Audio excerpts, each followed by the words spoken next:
Warning. Hey there. Today's video brings up an interesting question. Have you ever wished for something for years you'd never think you'd see happen, and when it finally comes to fruition, kind of shits the bed? Now, before we all say The Phantom Menace, I want to focus this more towards the subjects related to my channel. In this case, it involves the release of a figure that seemed never likely to happen. So unlikely that having it in hand now feels unbelievable.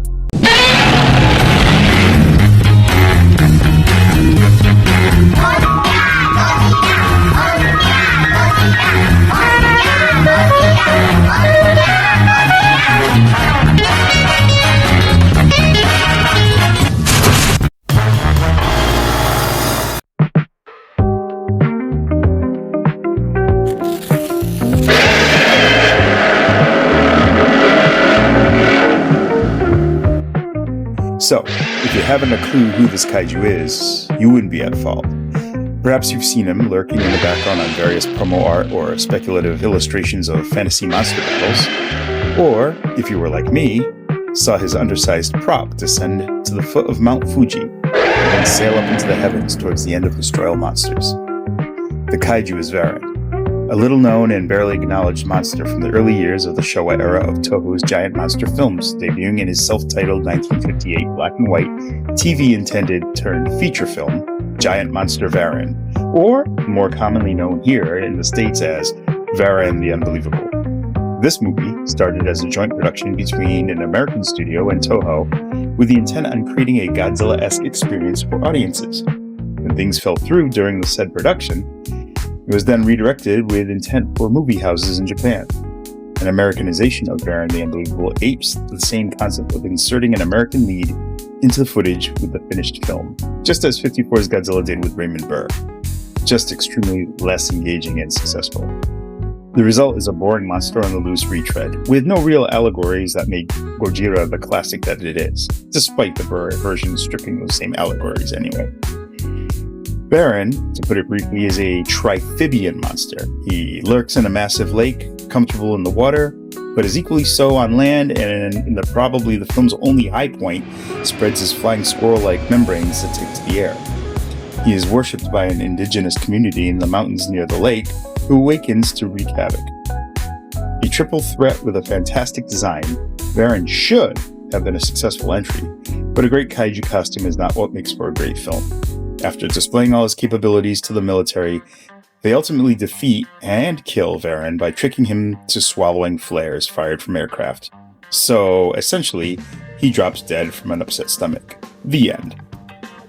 Because of its low exposure, the film was elusive until the golden age of DVDs, but prior to that, my only knowledge of Varan stemmed from three sources: the brief cameo from Destroy All Monsters, Ian Thorne's Godzilla book, doctored still photos and a name drop, and best of all, the NES game Godzilla Monster of Monsters. You can see my retrospective of that in the tag above. On his own, despite his underwhelming film and brief appearance, Varan is a cool-looking kaiju. He represents one of the better dinosaur-inspired kaiju of the first half of the Showa series. Along with Anguirus, Baragon, and Gorosaurus, Varan fits in nicely with his Monster Island denizens. In recent decades, he's had a minor resurgence in media. He was one of the proposed original trio of monsters of 4G and K before being scrapped for more bankable kaiju. He became an unlockable player character in Godzilla Unleashed for the Nintendo Wii, among several other video game appearances. Because of his overall design, many hardcore kaiju fans had wanted a vinyl representation from Bandai for years. And now he's here and, well, let's see if this is a case of unbelievable or underwhelming.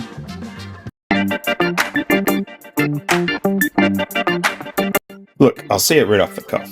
Varan is a big vinyl figure. Not huge, but in scale with his other 6-inch movie Monster Series mates, he seems slightly oversized. Maybe not all around bigger, but he is in terms of length. Now, in a previous video, I argued that it's mainly due to the tail, but I have had some time to reconsider that statement. And I do think he might scale a bit larger than most. But it isn't the size that bothers me right off. The choice to make almost the entire figure cast in a light caramel brown. Now granted, Varan's debut was in black and white, And if this figure were to represent that iteration, I would have welcomed a palette in the style of Godzilla 55 or Anguirus 55, a semi-monotone gray. Now, if this is supposed to be as he's represented in Destroy All Monsters, Varan's color was much more of a mottled, muddy brown, mixed with some grays. It feels incredibly lazy, and almost as if we'd get a better painted rendition down the line, which means I may have to double dip, which can be annoying, especially if this is a blatant money grab. Aside from the peanut brittle color scheme, Varan does have very minimal silver-white sprays for most of his horns, which would have worked had they made the effort to apply them to his cheek spikes and tail tips. The same paint is applied to his front nails as well. His mouth has a patch of red lined with his teeth, and that's really about it. His eyes obviously are painted with the typical white and black iris, and yeah, that's the effort that Bandai gave us for a monster that has been absent, strangely, for a number of years. That being said, the sculpt of this vinyl is fantastic. Yes, the devil is mainly in the details, with every peanut shell used to texture his back, every thorny horn protruding, and his well-defined and unmistakable face. Focusing on the head, Varan's head horns are represented well, with the central one being the tallest, flanked by smaller ones.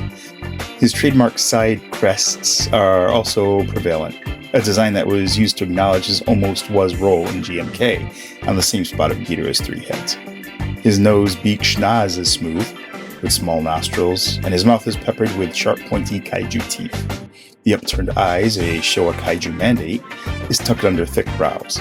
Traveling down the backside, Varan's crest spikes continue down the middle of his spine, flanked by what I would describe as a light, bumpy, almost warty carapace.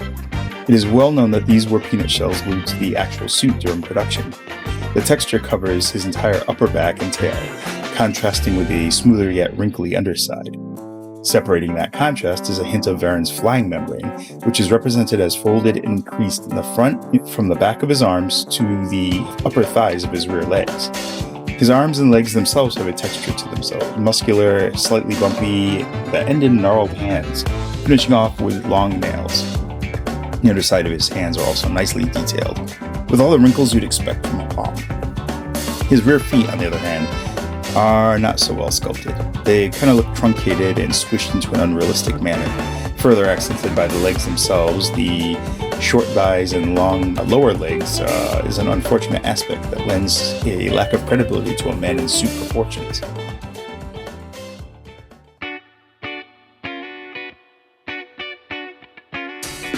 Varan is super limited in this area. Front arm movement can rotate fully, but rear leg movement, while barely being able to accomplish the same, feels useless. Rotating them down will give you an awkward appearance. I mean, what can you do with this?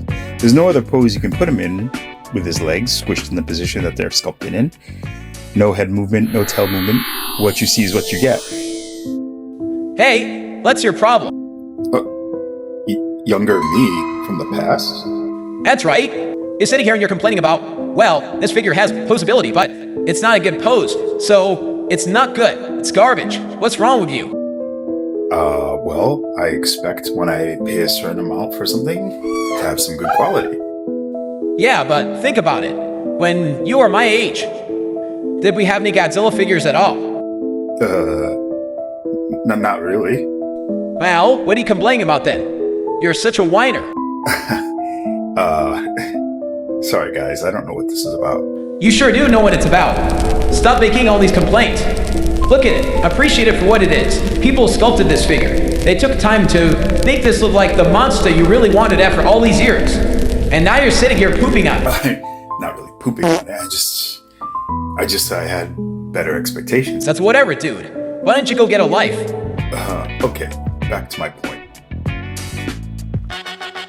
I've shown the size comparisons to Anguirus 55 in that video review, but I'll quickly recap it once again. These two look pretty cool together, color palette aside. Both are pretty close in size, sort of justifying the argument that Varan's perceived larger scale has more to do with his overall length. But he does seem quite large to my next comparison. Godzilla does look small to Varan. So, is it a size issue? Am I the only one who has a skewed perception? This figure is pretty much maddening. Who's next? Okay, Varan would make a snack out of this guy. Now I see it. he is too big. All the art and the data we've collected from Toho monster books in the past make Varan seem smaller. What is this figure?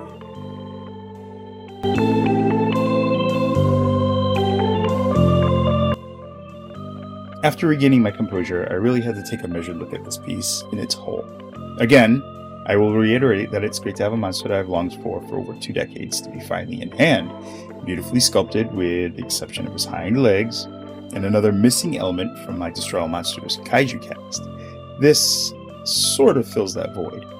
But like the new Bandai Minya, Varan is off scale, and I have finally accepted that he feels better suited with your 8-inch kaiju from 20-15 years ago.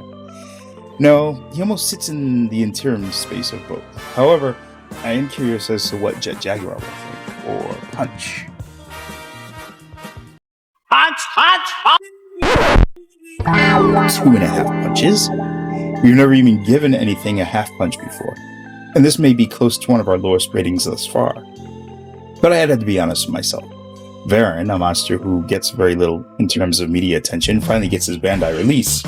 Personally, I am happy, but I can't shake the feeling a better repaint will come down the pipeline. This hunk of butterscotch vinyl is a large portion of my disappointment. Aside from the odd scaling thrown in, the bizarre rear leg sculpting, the barely there articulation, and the only alternate pose you can do is have him lean on a ravine like he does during the big battle at the end of Destroy All Monsters. Those are all huge detractors from what could have been a very good figure, or a great figure. Varan would serve as a completist's agenda, but much like his movie presence, he would likely be relegated to the background. What do you think of Varan's Bandai debut? Are you happy with the results? Is there a better rendition in vinyl you prefer? Comment down below and make sure you like, share, and subscribe. Thanks for checking out this video review. If you like this, I have several more in the Showa Showcase channel and even more to come. Take care everyone, and thanks for watching.